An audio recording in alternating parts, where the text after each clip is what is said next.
6:30 বেজেছে, চায়ের সময় হলো। তুমি চা খাবে তো? খাবো। চায়ের সঙ্গে লুচি আর আলু ভাজা, কি বলো? খাট হইতে উঠিতে গিয়া ছায়ার গায়ে গা ঠেকিয়া গেল। গৌরমোহন লজ্জায় লাল হইয়া উঠিল। অদর্শনা যুবতী যে সম্পূর্ণরূপে বিবস্ত্রা তাহা স্মরণ হইয়া গেল।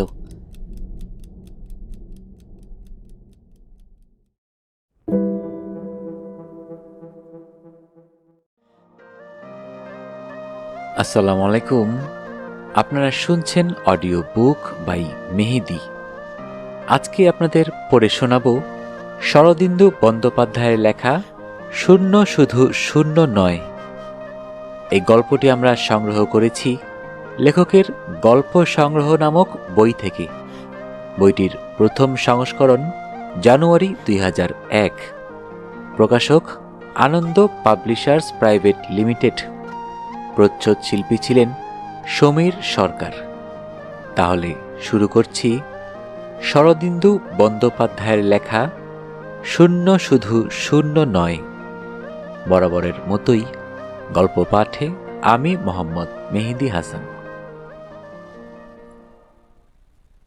বাংলাদেশের নরম মাটি শেষ হইয়া যেখানে ছোট নাগপুরের পাথুরে কঠিনতা আরম্ভ হইয়াছে, সেইখানে একটি ছোট রেলের স্টেশন। স্টেশন ঘিরিয়া 2-4টি লোকালয়।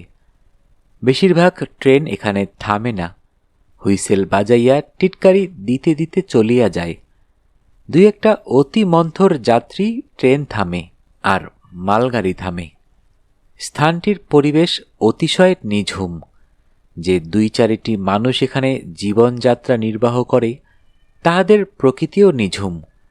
লোকগুলিকে দেখিলে মনে হয় তাহারা এইমাত্র ঘুম হইতে উঠিয়াছে কিংবা এখনই ঘুমাইয়া পড়িবে। স্টেশন হইতে 1/2 মাইল দূরে একটি ছোট নিস্তরঙ্গ নদী আছে।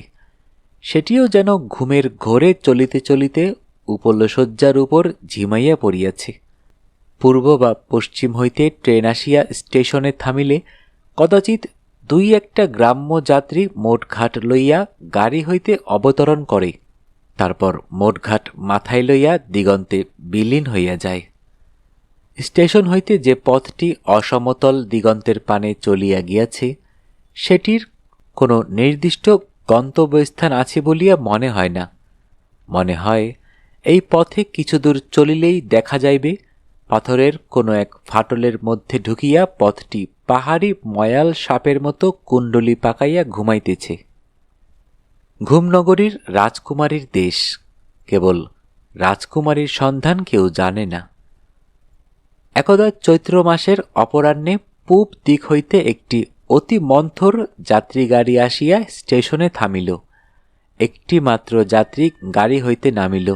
ভদ্রশ্রেণীর বাঙালি যুবক, সঙ্গে অনেক লটবহর, একটা তোরঙ্গ, 2টা কাঠের বাক্স, 2টা পরিপুষ্ট চটের বোরা, একটা স্থূল হোলডল, একটি ইকমিক কুকার। গাড়ির অন্য যাত্রীদের সাহায্যে মালগুলি নামাইবার সঙ্গে সঙ্গে গাড়ি ফোঁস শব্দে অসন্তোষ জ্ঞাপন করিতে করিতে চলিয়া গেল। যুবকের চেহারা শৌখিন গোছের, লম্বা রোগা গড়ন, মাথার চুল ঢেউ খেলানো, কানের মূল পর্যন্ত জুলপি নামিয়া আসিয়াছে, পাতলা গোঁফ, চোখে ধোয়াটে কাচের চশমা। বয়স আন্দাজ 23-24। যুবক এদিক ওদিক চাহিয়া কাহাকেও দেখিতে পাইল না। তখন সে স্টেশন মাস্টারের প্রকোষ্ঠের দ্বারে গিয়া দাঁড়াইল। স্টেশন মাস্টার মধ্যবয়স্ক হিন্দুস্থানি। ট্রেন পাশ করিয়া দিয়া তিনি ইজি চেয়ারে লম্বা হইয়া আরেক প্রস্থ ঝিমাইবার উপক্রম করিতেছিলেন। যুবককে দেখিয়া খাড়া হইয়া বসিলেন এবং চোখে চশমা পরিলেন। মোটা কাচের ভিতর দিয়া তাহার চোখের বিস্ময় আরও বিবর্ধিত আকারে দেখা দিল। এই স্টেশনে এই শ্রেণীর যাত্রী তিনি বেশি দেখেন নাই। যুবক বলিল, স্টেশনে কুলি দেখছি না, কুলি কোথায়? স্টেশন মাস্টার উঠিয়া আসিয়া দ্বারের কাছে দাঁড়াইলেন এবং আরও কিছুক্ষণ বিবর্ধিত নেত্রে যুবককে নিরীক্ষণ করিলেন। কিন্তু যুবকের প্রশ্নের উত্তর তিনি দিলেন না, কারণ উত্তর দিতে হইলে বলিতে হয়, স্টেশনের একমাত্র কুলি স্টেশন মাস্টারের হুকুমে অদূরবর্তী তালগাছে চড়িয়া তারির ভার পাড়িতে গিয়াছে। তিনি পাল্টা প্রশ্ন করিলেন, আপনি কোথায় যাবেন? যুবক বলিল, কাছেই বাজপড়া বাংলা আছে, সেইখানে। স্টেশন মাস্টারের নয়ন বিস্ফার এবার চশমার কাচকে ছাড়াইয়া গেল। তিনি কিয়তকাল স্তম্ভিত হইয়া রহিলেন, তারপর বলিলেন, বাজপড়া বাংলা? মোহনলাল শেঠের কুঠি? সেখানে তো কেউ নেই, তালা লাগানো। যুবক পকেট হইতে চাবি বাহির করিয়া বলিল, এই যে বাড়ির চাবি, মোহনলাল আমার বন্ধু, আমাকে তার বাংলায় থাকতে দিয়েছেন। ও তা? স্টেশন মাস্টারের গলায় হঠাৎ যেন ব্যাঙ ডাকিয়া উঠিল। আপনি ওখানে থাকবেন? যুবক ভ্রু তুলিল। থাকব না কেন? স্টেশন মাস্টার ঘরের বাহিরে আসিলেন, সন্তর্পণে প্ল্যাটফর্মের চারিদিকে চাহিলেন, তারপর ষড়যন্ত্রকারীর মতো গাঢ় নিম্নস্বরে বলিলেন, ও বাংলায় যাবেন না। সে কি? কেন? ও বাংলায় দেও আছে। যুবকের ঠোঁটের কোণে একটু হাসি দেখা দিল। দেও মানে ভূত? স্টেশন মাস্টার ঘাড় নাড়িয়া সংশয় সম্মতি জানাইলেন। যুবক হাসিয়া উঠিল। ভালোই হলো, একজন সঙ্গী পাওয়া যাবে। স্টেশন মাস্টার এবার গম্ভীর হইয়া গেলেন। যে অর্বাচীন ভূত প্রেত লইয়া তামাশা করে, তাহাকে সদ উপদেশ দিতে যাওয়া পণ্ডশ্রম। তিনি হাত বাড়াইয়া বলিলেন, আপনার টিকিট? যুবক টিকিট বাহির করিয়া দিল। স্টেশন মাস্টার টিকিট পরীক্ষা করিলেন, তারপর টিকিট পকেটে রাখিয়া নির্লিপ্ত কণ্ঠে বলিলেন, কুলি জরুরি কাজে বাইরে গেছে। আপনার যদি মুটে দরকার থাকে স্টেশনের বাইরে যান, সামনেই মুদির দোকান আছে, সেইখানে লোক পাবেন। যুবক বাহিরে গিয়া মুদির দোকান পাইল। দোকানটি একাধারে মুদির এবং ময়রার দোকান। একদিকে চাল ডাল মশলা, অন্যদিকে লাড্ডু মিঠাই পকৌড়ি। ময়রা দোকানে বসিয়া পকৌড়ি ভাজিতেছিল এবং দুইজন অন্তরঙ্গের সঙ্গে স্তিমিত কণ্ঠে আলাপ করিতেছিল। যুবককে দেখিয়া সচকিত হইয়া উঠিল। তারপর যুবকের অভিপ্রায় জানিতে পারিয়া তাহাদের একেবারে চক্ষু স্থির হইয়া গেল। ভূতের বাড়িতে মানুষ থাকিবে? এত বড় বুকের পাটা! যা হোক, মোট বহনের প্রস্তাবে মুদি আপত্তি করিল না, বরং 1 টাকা মজুরির লোভে সবান্ধবে প্ল্যাটফর্মে আসিয়া মোট মাথায় তুলিয়া লইল। যুবক লক্ষ্য করিল, বাজপড়া বাড়ির উদ্দেশ্যে যাত্রা করিবার পূর্বে মুদি নিজের দোকান হইতে কিছু মিষ্টান্ন ও তেলে ভাজা পুটুলি করিয়া বাঁধিয়া লইল। যুবক মোটবাহীদের সঙ্গে চলিতে চলিতে জিজ্ঞাসা করিল, সঙ্গে খাবার নিলে যে? বাজপড়া বাড়ি কি অনেক দূর? মুদি বলিল, যে না, কাছেই, খাবার নিলাম দেহকে চড়াবো বলে। যুবক বলিল, ও, ভূতকে খেতে দেবে? খাসা ভূত তো, পিণ্ডি খায় না, তেলে ভাজা খায়। জি, আমরা সবাই পাল্লা করে ভোগ দিই। ভোগ না দিলে কি হয়? তা কি বলা যায় হুজুর, ঘরে আগুন লেগে যেতে পারে। মুদির একজন সাথী বলিল, ভূত আজ পর্যন্ত কারুর ঘরে আগুন লাগায়নি হুজুর, কিন্তু একদিন খাবার না পেলেই কারুর না কারুর ঘরে ঢুকে খাবার খেয়ে যায়, পেলে চড়িয়ে নষ্ট করে। তাই আমরা ব্যবস্থা করেছি, যার যেদিন পালা সে সেদিন মুদিভাইকে 4 পয়সা দেয়, মুদিভাই দেহকে খাবার দিয়ে আসে। ভূতকে তোমরা কেউ দেখেছ? গোড়ার দিকে কেউ কেউ ছায়ামূর্তি দেখেছিল, এখন আর দেখা যায় না। ভূত বাজপড়া বাড়িতে থাকে জানলে কি করে? বাড়িতে বাজ পড়ার কিছুদিন পর থেকেই ভূতের আবির্ভাব হয়েছে। আজ 10 বছরের কথা। যারা বজ্রাঘাতে মরেছিল তাদেরই একজন ভূত হয়ে আছে। বাজপড়া বাড়ির একটু ইতিহাস আছে। 15-16 বছর আগে মদন শেঠ নামক একজন ধনী ব্যবসাদার অর্থোপার্জনের ক্লান্তি বিনোদনের জন্য নিভৃত স্থানে এই বাড়ি করিয়াছিলেন। তিনি বছরে 2-1 বার আসিয়া বাড়িতে বাস করিতেন। বাড়ি খালি থাকিলে তাহার ব্যবসায়ের অংশীদার নিধিরাজ মল্লিকও মাঝে মধ্যে আসিতেন। একবার বছর 10 আগে নিধিরাজ আসিয়া এখানে বাস করিতেছিলেন। সঙ্গে স্ত্রী ও অল্প বয়স্ক পুত্রকন্যা ছিল। গ্রীষ্মকাল। একদিন কালবৈশাখীর ঝড় দেখা দিল। ঝড় থামিলে দেখা যায় বাড়ির মাথায় বজ্রপাত হইয়াছে। নিধিরাজ মল্লিক ও তাহার পরিবারের কেহই জীবিত নাই। খবর পাইয়া বাড়ির মালিক মদন শেঠ আসিয়া যখন পৌঁছিলেন, তখন অধিকাংশ মরা শ্রীগালে টানিয়া লইয়া গিয়াছে। মদন শেঠ সেই যে বাড়িতে তালা লাগাইয়া প্রস্থান করিয়াছিলেন, আর বাড়িতে পদার্পণ করেন নাই। তারপর মদন শেঠের মৃত্যু হইয়াছে। তাহার পুত্র মোহনলাল এখন বাড়ির মালিক। সেও এ পর্যন্ত বাড়িতে পদার্পণ করে নাই।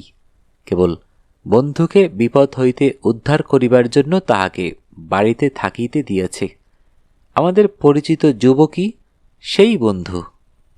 এই সূত্রে যুবকের অজ্ঞাতবাসের ইতিহাস এখানে বলিয়া লওয়া যাইতে পারে। যুবকের নাম গৌরমোহন সাহা। বড় মানুষ, ব্যবসাদারের একমাত্র সন্তান হইয়া জন্মগ্রহণ করিয়াও সে যখন ছবি আঁকিতে শুরু করিল, তখন তাহার পিতৃদেব মনের দুঃখে ইহলীলা সংবরণ করিলেন। বাড়িতে রহিল গৌরমোহন ও তাহার বিমাতা শশীমুখী। শশীমুখী বিমাতা হইলেও গৌরমোহনকে ভালোবাসিতেন। তাহার নিজের পুত্রকন্যা ছিল না। তিনি তাহাকে পৈতৃক ব্যবসায়ে নিয়োজিত করিবার চেষ্টা করিলেন, কিন্তু সে ছবি আঁকিতে লাগিল। ছেলের ইহকাল পরকাল নষ্ট হইয়া যায় দেখিয়া শশীমুখী তাহার বিবাহের আয়োজন করিলেন। কারণ পুরুষের মন সংসার ধর্মে আকৃষ্ট করার পক্ষে বিবাহই সর্বোৎকৃষ্ট মুষ্টিযোগ। শশীমুখী তাহার ভগিনীর দেবরের কন্যার সহিত সম্বন্ধ করিলেন, কিন্তু গৌরমোহন তপভঙ্গের সমস্ত চেষ্টা ব্যর্থ করিয়া একাগ্রমনে ছবি আঁকিয়া চলিল। সে বর্তমান যুগের অনৈসর্গিক শৈলীর চিত্রকর। মনের ছবি আঁকে, স্রেফ রং দিয়া কাম ক্রোধাদি ষড়রিপুর রূপদান করে। তাহাকে স্থূল পিষিত পিণ্ড দিয়া প্রলুব্ধ করা সহজ নয়। শশীমুখী কিন্তু হাল ছাড়িবার পাত্রী নয়। কন্যার রূপ যৌবনের সাড়ম্বর বর্ণনা শুনিয়া যখন গৌরমোহন ঘামিল না, কন্যাকে স্বচক্ষে দেখিয়াও যখন সে অটল রহিল, তখন শশীমুখী যুক্তিতর্কের পথ ছাড়িয়া সবলতর পন্থা অবলম্বন করিলেন। একদিন গৌরমোহনকে বলিলেন, পরশু রবিবারে ওরা তোমাকে আশীর্বাদ করতে আসবে। সব ঠিক হয়ে গেছে, আর দেরি করা চলবে না। নোটিশ নয়, সমন নয়, একেবারে গ্রেপ্তারি পরোয়ানা। গৌরমোহনের মাথায় আকাশ ভাঙিয়া পড়িল, কিন্তু সে মায়ের সঙ্গে কখনো তর্ক করে না। তাহার কথার অবাধ্য হইবার মতো রূঢ়তাও তাহার চরিত্রে নাই। একান্ত অসহায়ভাবে সে ছুটিয়া গেল তাহার প্রাণের বন্ধু মোহনলালের কাছে। মোহনলাল গৌরমোহনের সমবয়স্ক হইলেও বিবাহিত এবং বিষয়বুদ্ধি সম্পন্ন যুবা। সে গৌরমোহনকে সৎ পরামর্শ দিল, বুঝাইয়া দিল যে পলায়ন করিলে মাতৃ আজ্ঞা লঙ্ঘন হয় না। কিছুদিন অজ্ঞাতবাস করিলেই মাতৃদেবী ধাতস্থ হইবেন। অতঃপর গৌরমোহন তাহার নিজের বাড়িতে ফিরিয়া যায় নাই। বাজপড়া বাড়ির চাবি লইয়া অজ্ঞাতবাসে বাহির হইয়া পড়িয়াছে। অবশ্য বাড়িটার যে ভৌতিক দুর্নাম আছে তাহা সে পূর্বাহ্নে জানিতে পারে নাই। পারিলেও বোধ করি সংকল্পচ্যুতি হইত না। 15 মিনিট পরে লটবহর লইয়া গৌরমোহন বাজপড়া বাড়ির সম্মুখীন হইল। জীর্ণ স্খলিত পাঁচিল ঘেরা বিঘাখানেক স্থান শুষ্ক আগাছায় ভরা। তাহার মাঝখানে ছোটখাটো একতলা একটি বাড়ি। প্রবেশপথের ফটক অদৃশ্য হইয়াছে, কেবল থাম দুটা দাঁড়াইয়া আছে। থামের দুই পাশের ঝাঁকড়া দুটা পাকুর গাছ প্রবেশপথের ওপর তোরণ রচনা করিয়াছে। এই তোরণের ভিতর দিয়া 30-40 গজ পিছনে বাড়িটি দেখা যায়। ফটকে প্রবেশ করিবার পূর্বে মুদি খাবারের পুটুলি পাকুর গাছের ডালে টাঙাইয়া দিল। গৌরমোহন বলিল, ভূত বুঝি ওই গাছে বসে কান্নাপিনা করে? মুদি উত্তর দিল না। ভূতের আস্তানায় দাঁড়াইয়া ঠাট্টা ইয়ার্কি করা তাহার নিরাপদ মনে হইল না। অতপর বাড়ির দিকে চলিতে চলিতে গৌরমোহন লক্ষ্য করিল, ফটক হইতে আরম্ভ করিয়া বাড়ি পর্যন্ত আগাছার ভিতর দিয়া অস্পষ্ট একটি পায়ে হাঁটা পথের চিহ্ন গিয়াছে। কঠিন মাটির ওপর কোনো দাগ নাই, কেবল শুকনা আগাছা দুই পাশে একটু সরিয়া গিয়া যেন যাতায়াতের পথ ছাড়িয়া দিয়াছে। এই বাড়িতে কেউ থাকে নাকি? মুদি চোখ কপালে তুলিল। কে থাকবে হুজুর? কার এত সাহস? চোর ডাকাত? এই দেশে মানুষই নাই, যারা আছে তাদের পয়সা নাই। চোর ডাকাত কি জন্যে আসবে? আমরা 20 বছরের মধ্যে চোর ডাকাতের নাম শুনিনি। গৌরমোহন ভাবিল, হয়তো শিয়াল কুকুর এদিক দিয়ে যাতায়াত করে। আরও কিছুদূর অগ্রসর হইয়া দেখিল, অস্পষ্ট পথটা বাড়ির সদরে না গিয়া বাড়ির পাশ বেরিয়া পিছন দিকে চলিয়া গিয়াছে। সদর দরজায় মরিচা ধরা তালা লাগানো। কিছুক্ষণ চেষ্টা করিবার পর তালা খুলিয়া গেল। গৌরমোহন বাড়ির মধ্যে প্রবেশ করিল। সে প্রত্যাশা করিয়াছিল, বহুকালের অব্যবহৃত বাড়ির মেঝে পুরু হইয়া ধুলা জমিয়াছে। ঘরের কোণে কোণে ময়লা মাকড়সার জাল ধুলার ভারে ঝুলিয়া পড়িয়াছে। সে মনে মনে স্থির করিয়া রাখিয়াছিল, কুলিদের আরও কিছু পয়সা দিয়া অন্তত একটি ঘর পরিষ্কার করিয়া লইবে। কিন্তু এ কি? ঘরের মেঝে তকতক করিতেছে, কোথাও একটু অপরিচ্ছন্নতার চিহ্ন নাই, যেন অতিথির আগমন প্রত্যাশায় কেহ সমস্ত ঝাড়িয়া মুছিয়া পরিষ্কার করিয়া রাখিয়াছে। গৌরমোহন অন্য ঘরগুলিতে গিয়া দেখিল, বাস করিবার জন্য গুটি চারেক ঘর, তাছাড়া রান্নাঘর, স্নানের ঘর ইত্যাদি। সমস্তই ঝাড়া মোছা, ব্যবহারে সুমার্জিত। বাড়ি বহুকাল বন্ধ থাকিলে দূষিত বায়ুর যে অস্বাস্থ্যকর শ্যাতা গন্ধ পাওয়া যায়, তাহা একেবারে নাই। বরং যে গন্ধটা গৌরমোহনের নাকে আসিল, তাহা এ বাড়ির পক্ষে বড়ই বিস্ময়কর। মানুষের গন্ধ। যে বাড়িতে সর্বদা মানুষ বাস করে, সে বাড়ির বাতাসে একটি সহজ স্বাভাবিক গন্ধ আছে, তাহা আমরা পাই না। রূপকথার রাক্ষসেরা বোধহয় পায় সেই গন্ধ। কিন্তু এ গন্ধ এ বাড়িতে আসিল কোথা হইতে? বাড়ির দরজায় তালা লাগানো ছিল। গৌরমোহনের গায়ে হঠাৎ কাটা দিল। ইহা ভয়ের রোমাঞ্চ নয়, শতপ্রবৃত্ত স্নায়বিক প্রতিক্রিয়া। মনকে দৃঢ় করিয়া সে বাহিরের ঘরে ফিরিয়া আসিল। মুদি ও তাহার সঙ্গী দুইজন মোটঘাট নামাইয়া অস্বচ্ছন্দভাবে অপেক্ষা করিতেছিল। গৌরমোহন তাহাদের মজুরি দিল। মুদি বলিল, হুজুর, আপনার রাত্রিতে খালাপিনার কি হবে? যদি হুকুম করেন গরম গরম পুরি তরকারি এনে দিতে পারি। গৌরমোহন বলিল, আজ রাত্রিরে কিছু দরকার হবে না, আমার সঙ্গে যা আছে তাতেই চলে যাবে। যদি কিছু দরকার হয় কাল সকালে তোমার দোকানে যাব। জি হুজুর। মুদির সঙ্গীদের লইয়া চলিয়া গেল। তাহারা চলিয়া যাইবার সঙ্গে সঙ্গে গৌরমোহনের মনে হইল সে একেবারে একা।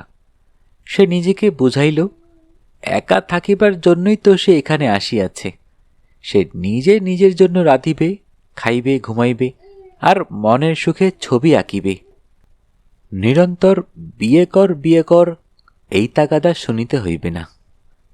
সূর্যাস্তের এখনো দেরি আছে, তবে রৌদ্রের রং হলদে হইয়া গিয়াছে। গৌরমোহন বাড়ির বাহিরে আসিল। এককালে বোধহয় বাড়ি ঘিরিয়া ফুলের বাগান ছিল, এখন বাগানের চিহ্ন মাত্র নেই।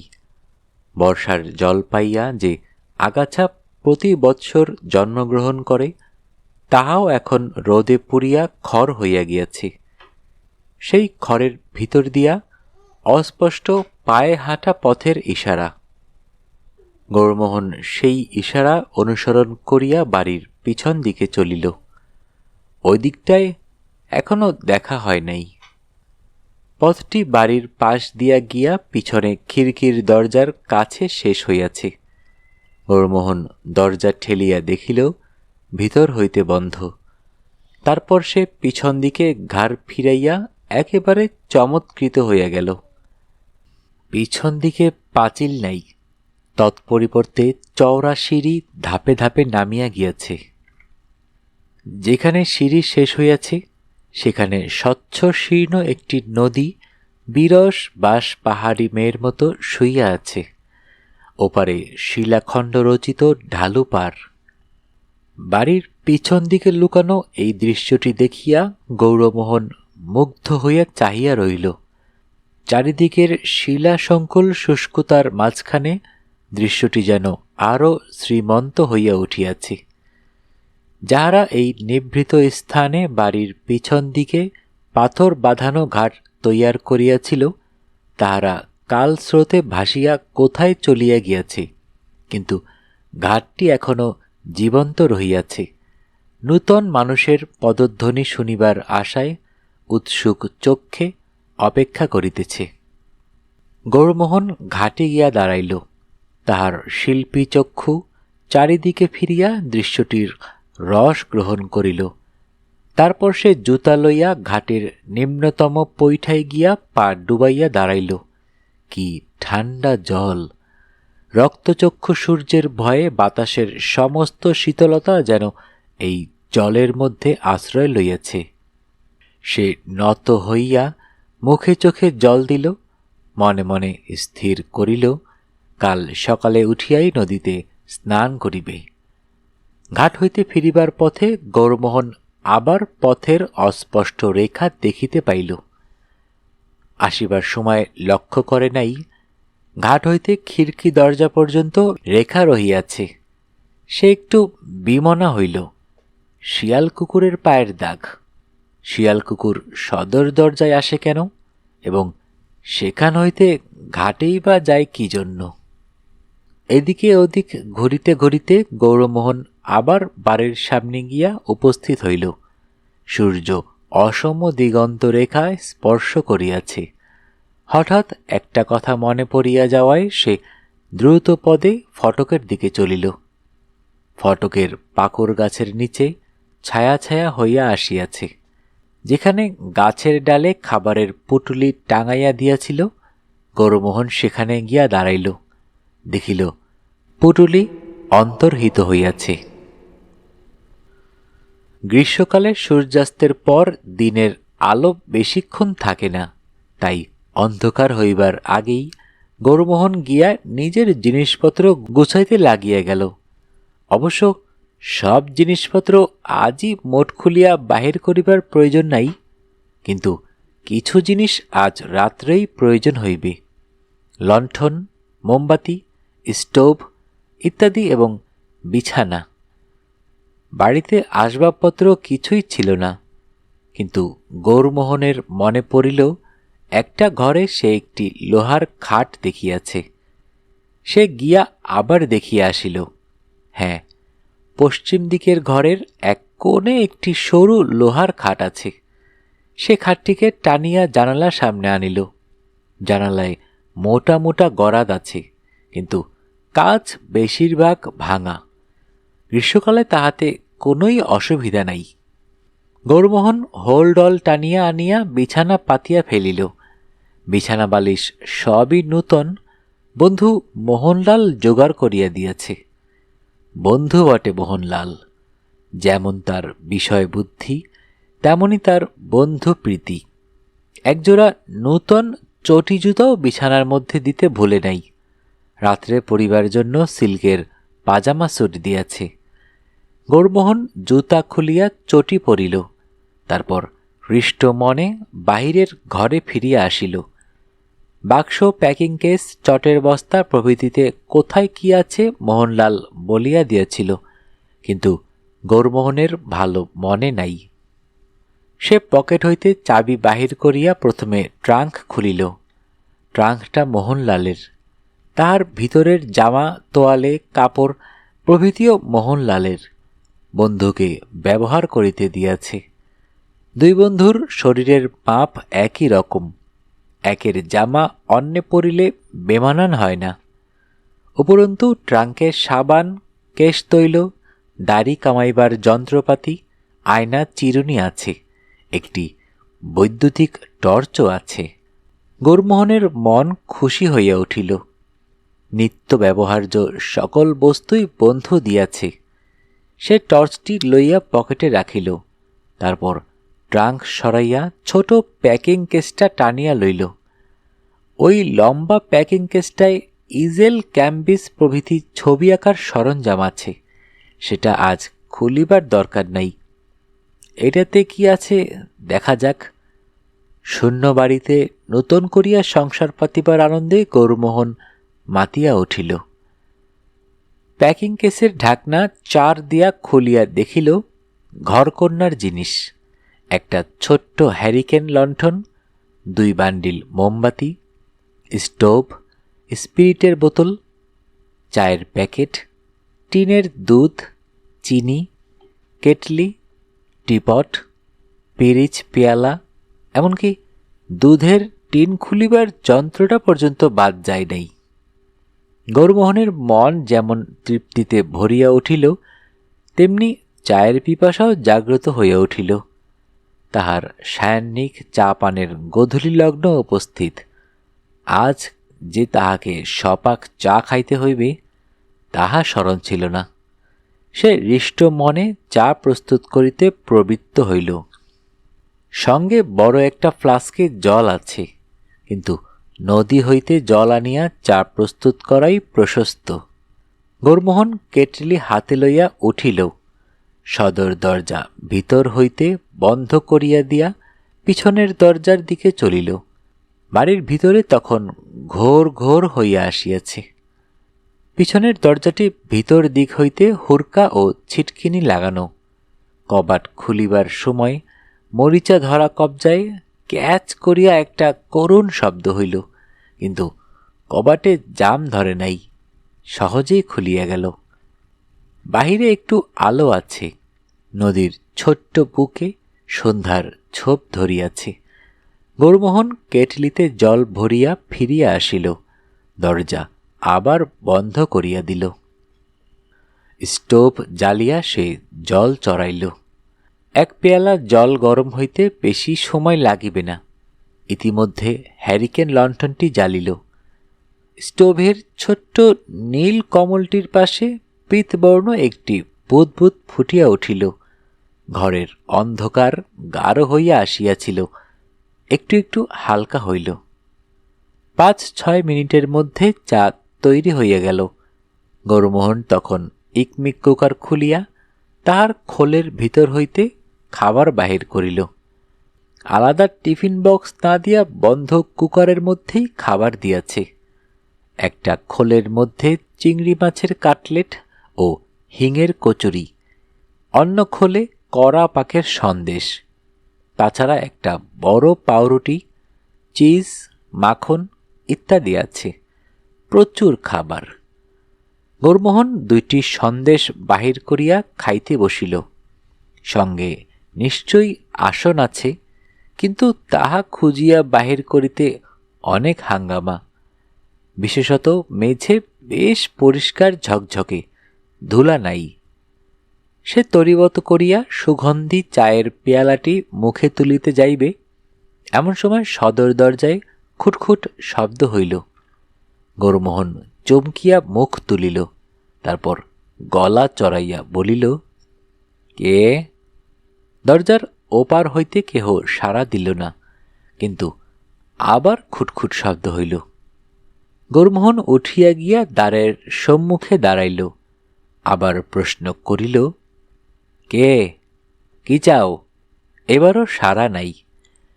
গৌরমোহন একটু ইতস্তত করিল, যদি চোর ডাকাত হয়। কিন্তু চোর ডাকাত তাহার কি লইবে? সে সাহস করিয়া দ্বার খুলিয়া ফেলিল। বাহিরে কেহ নাই, কেবল অন্ধকার। গৌরমোহন পকেট হইতে টর্চ লইয়া বাহিরে আলো ফেলিল। আলোর সীমানার মধ্যে কাহাকেও দেখা গেল না। মানুষ তো নাই, কুকুর বিড়ালও নাই। গৌরমোহন বাহিরে আসিয়া দাঁড়াইল। টর্চের আলোয় যে বৃত্তাভাস রচিত হইয়াছে তার বাহিরে কিচ্ছু দেখা যায় না। একটা এলোমেলো বাতাস উঠিয়াছে।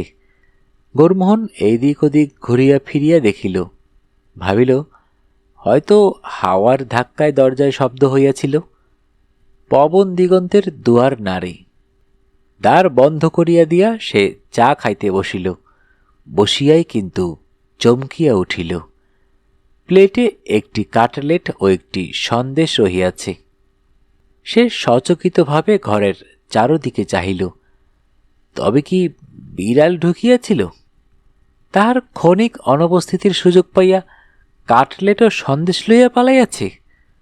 নিশ্চয়ই বিড়াল, তাছাড়া আর কি হইতে পারে। বিড়ালের উচ্ছিষ্ট খাইবার প্রবৃত্তি তাহার হইল না। সে খাবারের প্লেট একপাশে সরাইয়া রাখিয়া চায়ের পেয়ালা এক চুমুকে নিঃশেষ করিয়া উঠিয়া দাঁড়াইল। দেখিতে হইবে বিড়ালটা বাড়ির মধ্যে কোথাও লুকাইয়া আছে কিনা। টর্চ লইয়া গৌরমোহন প্রতিটি ঘর দেখিল, কিন্তু কোথাও বিড়াল নাই। অবশ্য কাঁচ ভাঙা জানালা দিয়া পলায়ন করিয়া থাকিতে পারে, কিন্তু তবু গৌরমোহনের মনটা সংশয় কণ্টকিত হইয়া রহিল। এতগুলো লোক যাহা বলিতেছে তাহাই যদি সত্য হয়। বিছানার পাশে পা ঝুলাইয়া বসিয়া গৌরমোহন ভাবিতে আরম্ভ করিল। প্রেতজনী থাকিতে পারে, কিন্তু তাহাকে ভয় করিব কেন? ভূতে মানুষের ঘাড় মটকায়, একথা নিতান্ত অশ্রদ্ধেয়। মনে পড়িল স্টেশন মাস্টারকে সে পরিহাস ছলে বলিয়াছিল, ভালোই হলো একজন সঙ্গী পাওয়া যাবে। যদি সত্যি এ বাড়িতে ভূতপ্রেত থাকে, যদিও এ পর্যন্ত স্পষ্ট নিঃসংশয় প্রমাণ পাওয়া যায় নাই, তাহাতে ক্ষতি কি? সে তো ভূতের কোনো অনিষ্ট করে নাই, বরং ভূতই তাহার খাবার খাইয়া গিয়াছে। এক্ষেত্রে তাহার প্রতি ভূতেরও কোনো বিদ্বেষ থাকা উচিত নয়। ভূতের যদি খাদ্যদ্রব্যের প্রতি লোভ থাকে, বেশ তো, ভূতের সঙ্গে সে নিজের খাবার ভাগ করিয়া খাইবে। এইভাবে নানা যুক্তিতর্কের দ্বারা গৌরমোহন মনকে দৃঢ় করিতেছে। এমন সময় বাহিরের ঘর হইতে অস্পষ্ট একটা শব্দ তাহার কানে আসিল। এতক্ষণ সে লক্ষ্য করিয়াছিল বাড়ির ভিতরে কি বাহিরে কোথাও এতটুকু শব্দ নাই। ঝিঝির আওয়াজ পর্যন্ত শোনা যাইতেছে না। হাওয়া উঠিয়া যে শব্দের সৃষ্টি করিয়াছিল তাহাও থামিয়া গিয়াছে। তাই এত গভীর স্তব্ধতার মধ্যে সামনের ঘরের সামান্য আওয়াজটা সে শুনিতে পাইল। গৌরমোহন নিঃশব্দে উঠিয়া দাঁড়াইল। হ্যারিকেন লণ্ঠনটা তাহার ঘরেই ছিল। সে পা টিপিয়া টিপিয়া গিয়া ঘরে উকি মারিল, কেহ নাই।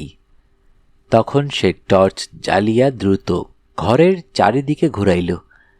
সদর দরজা আগের মতোই বন্ধ, ঘর শূন্য। কিন্তু বিড়ালের উচ্ছিষ্ট বলিয়া যে খাবারগুলি সে সরাইয়া রাখিয়াছিল সেগুলি নাই। প্লেট খালি। গৌরমোহন মনে মনে মন্তব্য করিল, পেটুক ভূত, তেলে ভাজা থেকে সন্দেশ পর্যন্ত কিচ্ছু বাদ দেয় না। গৌরমোহন হাতের ঘড়ি দেখিল, 8:30। গ্রীষ্মকালের পক্ষে এমন কিছু বেশি রাত্রি নয়, কিন্তু সঙ্গীহীন অবস্থায় কাহারও সহিত কথা না বলিয়া কতক্ষণ জাগিয়া থাকা যায়। ট্রেনের হটরানিতে শরীরও ক্লান্ত, সুতরাং খাওয়া দাওয়া শেষ করিয়া শুইয়া পড়া যাইতে পারে। কাল ভোরে উঠিয়া নদীতে স্নান করিতে যাইবে। গৌরমোহন আহার শেষ করিল। তারপর একটি কৌটায় কিছু খাবার রাখিয়া ঢাকনা বন্ধ করিয়া একপাশে সরাইয়া রাখিল। বিড়াল ঢাকনা খুলিয়া খাইতে পারিবে না, কিন্তু ভূতের যদি ক্ষুধার উদ্রেক হয় সে স্বচ্ছন্দে খাইতে পারিবে। নিঃসংশয়ে প্রমাণ পাওয়া যাইবে। সামনের এবং পিছনের দরজা বন্ধ আছে কিনা ভালো করিয়া দেখিয়া লইয়া সে শয়ন করিল। লণ্ঠনটা কমাইয়া ঘরের এক কোণে রাখিল। টর্চ বালিশের পাশে রহিল। খোলা জানালা দিয়া ফুরফুরে বাতাস আসিতেছে। আকাশের দক্ষিণ দিকে কয়েকটা উজ্জ্বল তারা দেখা যাইতেছে। গৌরমোহন শুইয়া শুইয়া ভাবিতে লাগিল, খাসা বাড়িটি এতদিন শূন্য পড়িয়া আছে, কিন্তু মনে হয় না পোড়ো বাড়ি। কে বাড়িটি এমন তকতকে ঝকঝকে করিয়া রাখিয়াছে? ভূত হয়তো আছে, কিন্তু নিরীহ ভূত, কোনো প্রকার গণ্ডগোল নাই। ভূতের সঙ্গে ভাবসাব করিয়া কথাবার্তা বলা যায় নাকি? ঘুমে তাহার চোখ জড়াইয়া আসিতে লাগিল। কলিকাতায় মাতৃদেবী বোধ করি খুবই উদ্বিগ্ন হইয়া উঠিয়াছেন, কিন্তু উপায় কি? ওই দুম্বু মেয়েটাকে সে কিছুতেই বিবাহ করিবে না। গৌরমোহনের ঘুম ভাঙিল সকাল 5টার সময়। বাহিরে দিনের আলো ঝলমল করিতেছে, সূর্য উঠিতে বিলম্ব নাই। সে উঠিয়া বসিয়া আড়মোড়া ভাঙিয়া হাই তুলিল। রাত্রে সুনিদ্রা হইয়াছে, এক ঘুমে রাত কাবার হইয়া গিয়াছে। ভূতের উৎপাত কিছু হয় নাই, তবু তাহার মনে হইল ঘুমের মধ্যে সে নানা প্রকার স্বপ্ন দেখিয়াছে। কে যেন তাহার খাটের চারিপাশে সারা রাত্রি ঘুরিয়া বেড়াইয়াছে, শিয়রে দাঁড়াইয়া মুখের ওপর ঝুঁকিয়া মুখ দেখিবার চেষ্টা করিয়াছে। পাখির পালকের মতো নরম হাতে তাহাকে স্পর্শ করিয়াছে, কিন্তু উহা স্বপ্নই। গত রাত্রে তাহার জাগ্রত মনের মধ্যে যে সংশয়গুলা ঘুরিতেছিল, তাহারাই বোধহয় স্বপ্নে নব কলেবর ধরিয়া দেখা দিয়াছিল। গৌরমোহন উঠিয়া পড়িল, সাবান তোয়ালে লইয়া মাথায় তেল ঘষিতে ঘষিতে ঘাটে স্নান করিতে চলিল। সূর্যোদয়ের পূর্বে অবগাহন স্নান করিলে সারাদিন শরীর ঠান্ডা থাকে। খিড়কির দরজা খুলিতে গিয়া গৌরমোহন আজ প্রথম ধাক্কা খাইল। খিড়কির দরজা ভেরানো রহিয়াছে বটে, কিন্তু খিল ও ছিটকিনি খোলা। তাহার বুকের ভিতরটা একবার ধক করিয়া উঠিল। কাল রাত্রে শয়নের পূর্বে সে ভালো করিয়া দেখিয়া লইয়াছিল দরজা বন্ধ আছে। তবে সে স্থির হইয়া চিন্তা করিল, ভূত আছে। কাল রাত্রে দরজা বন্ধ করার সময় সে বাড়ির মধ্যে ছিল, তারপর কোনো সময় দরজা খুলিয়া বাহিরে গিয়াছে।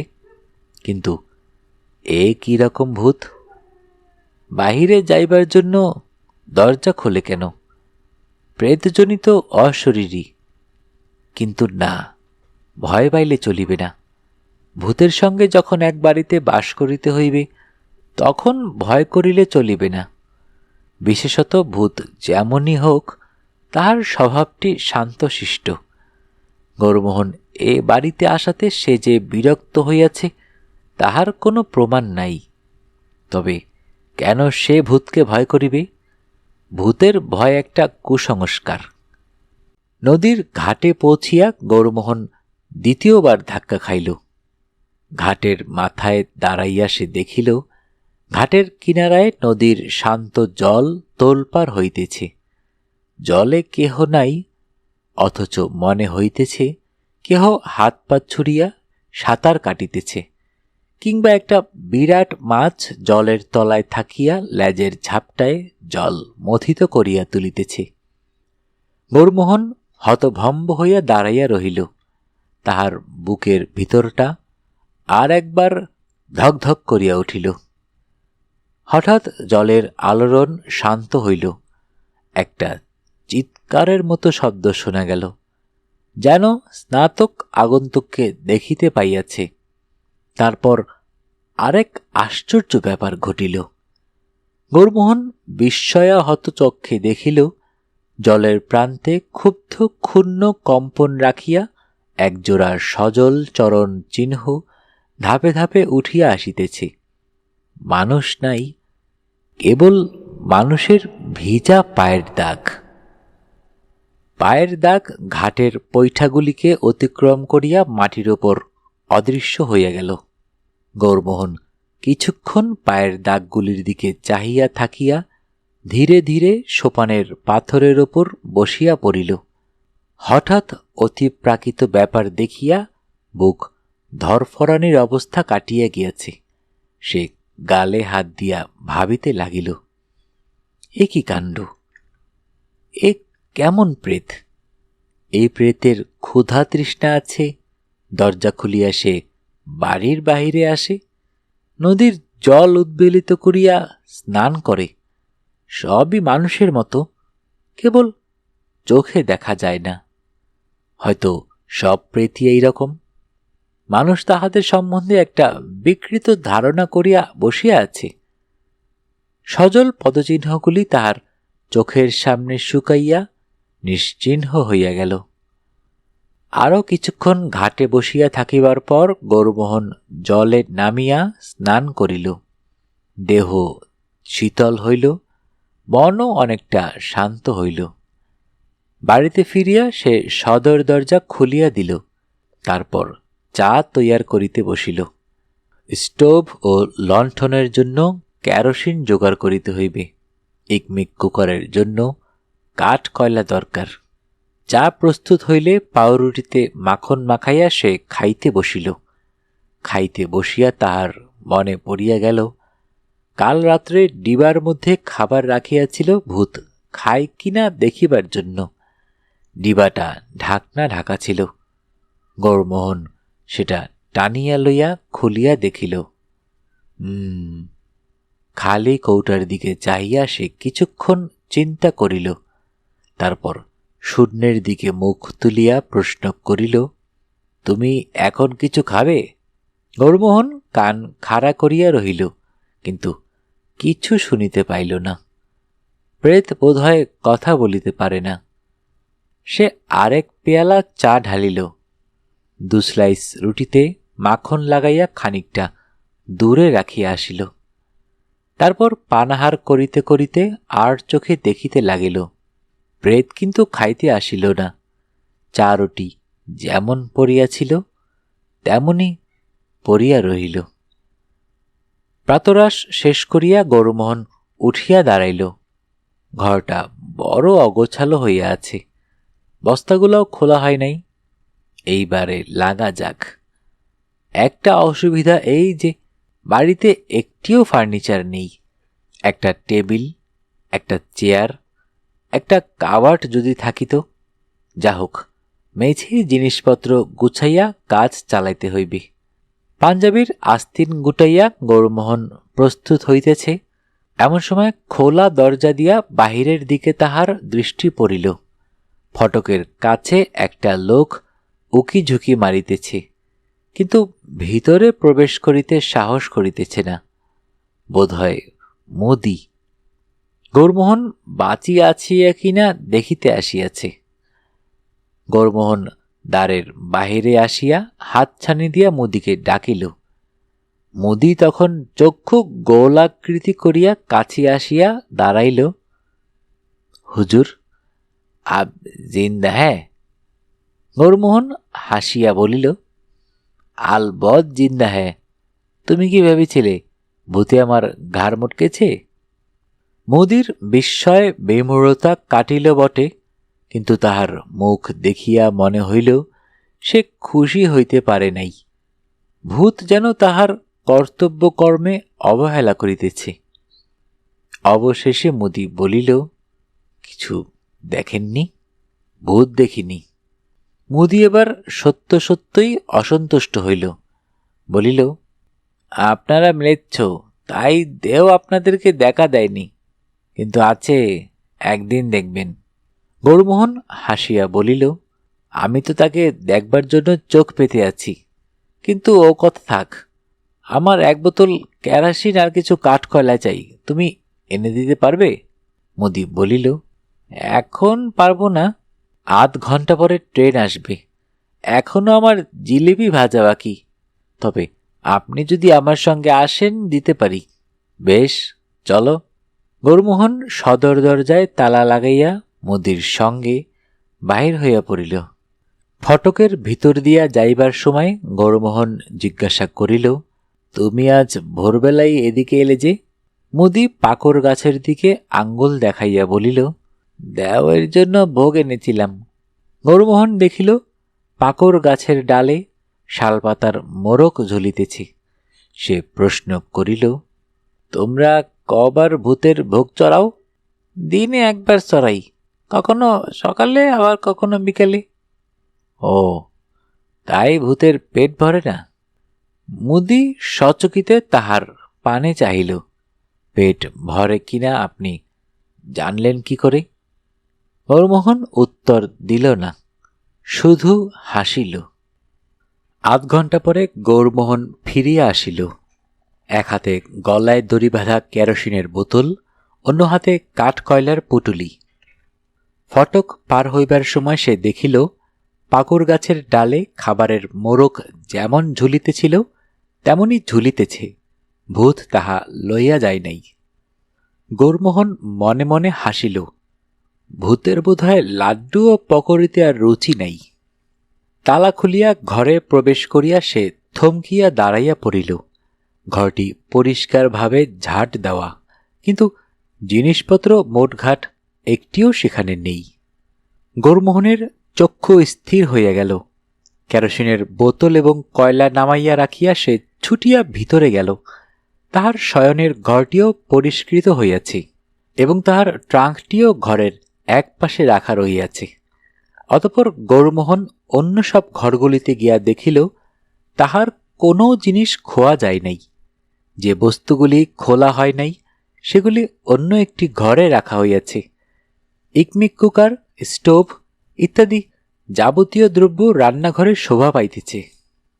যে দুটি পেয়ালায় সে চা ঢালিয়াছিল সে দুটি ধোয়া মোছা অবস্থায় রান্নাঘরে রহিয়াছে, প্লেট দুটিও তাই। গৌরমোহন প্রকাণ্ড একটি হাফ ছাড়িয়া গদগদ কণ্ঠে বলিল, তোমাকে ধন্যবাদ, আমার অনেক কাজ গুছিয়ে দিয়েছ। ভূতের নিকট হইতে কোনো প্রত্যুত্তর আসিল না, কিন্তু গৌরমোহন বেশ স্বচ্ছন্দতা বোধ করিতে লাগিল।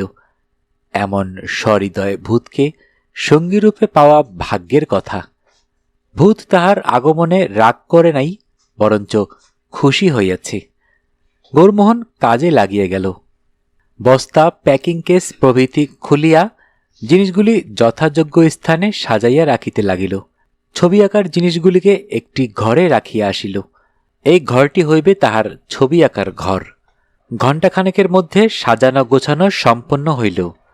তখন সে বাহিরের ঘরে আসিয়া দেখিল ভূত কোন ফাঁকে কেরোসিনের বোতল এবং কয়লা রান্নাঘরে রাখিয়া আসিয়াছে। ভারী পরিষ্কার পরিচ্ছন্ন ভূত, অগোছালো এলোমেলো ভাব একেবারে পছন্দ করে না। এতক্ষণে বেশ বেলা বাড়িয়াছে। গৌরমোহনের মনে পড়িল হাত ঘড়িটা রাত্রে বালিশের তলায় রাখিয়া শুইয়াছিল, আজ সকালে দম দেওয়া হয় নাই। সে শয়ন ঘরে গিয়া বালিশ উল্টাইয়া দেখিল ঘড়ি যথাস্থানে আছে এবং তাহাতে দম দেওয়া হইয়াছে। সে উচ্চ কণ্ঠে হাসিয়া উঠিল। ঘড়িতে এখনো 8টা বাজে নাই, সুতরাং রান্না চড়াইবার তাড়া নাই। ইতিমধ্যে কি করা যায়? ভূতের সঙ্গে আলাপ জমাইতে পারিলে মন্দ হইত না, কিন্তু ভূত যে কথা কয় না। একতরফা বাক্যালাপ কতক্ষণ চালানো যায়? তবু গৌরমোহন চেষ্টার ত্রুটি করিল না। এ ঘর ও ঘর ঘুরিয়া বেড়াইতে বেড়াইতে অশরীরের উদ্দেশ্যে বলিতে লাগিল, দেখো, তোমার নাম জানি না, কিন্তু তুমি আমার বন্ধু।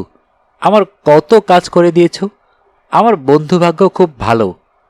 ওদিকে মোহনলাল আর এদিকে তুমি। এসো না, দুজনে বসে খানিক গল্প করি। তুমি আমাকে দেখতে পাচ্ছ, কিন্তু আমি তোমাকে দেখতে পাচ্ছি না। আমার চেয়ে তোমার চোখের জ্যোতি বেশি, কিন্তু তুমি কথা কও না কেন? বলো না দুটো কথা শুনি। আচ্ছা, আজ কি রান্না করব বলো? আমার সঙ্গে চাল, মুগের ডাল, ময়দা, আলু, পটল, পেঁয়াজ আছে, ভালো ঘি আছে, খাঁটি সর্ষের তেল আছে। বলো না কি রাঁধি? তুমি যা বলবে তাই রাঁধব, দুজনে মিলে খাওয়া যাবে। কিন্তু কোনো ফল হইল না। গৌরমোহন অনুভব করিল ভূত কাছেই আছে, তাহার কথা শুনিতেছে, তাহাকে দেখিতেছে, কিন্তু কথা কহিতেছে না। হয়তো ভূতেরা কথা বলিতে পারে না। গৌরমোহন আর কিছুক্ষণ ভূতকে কথা কহাইবার চেষ্টা করিয়া শেষে হতাশ হইয়া হাল ছাড়িয়া দিল।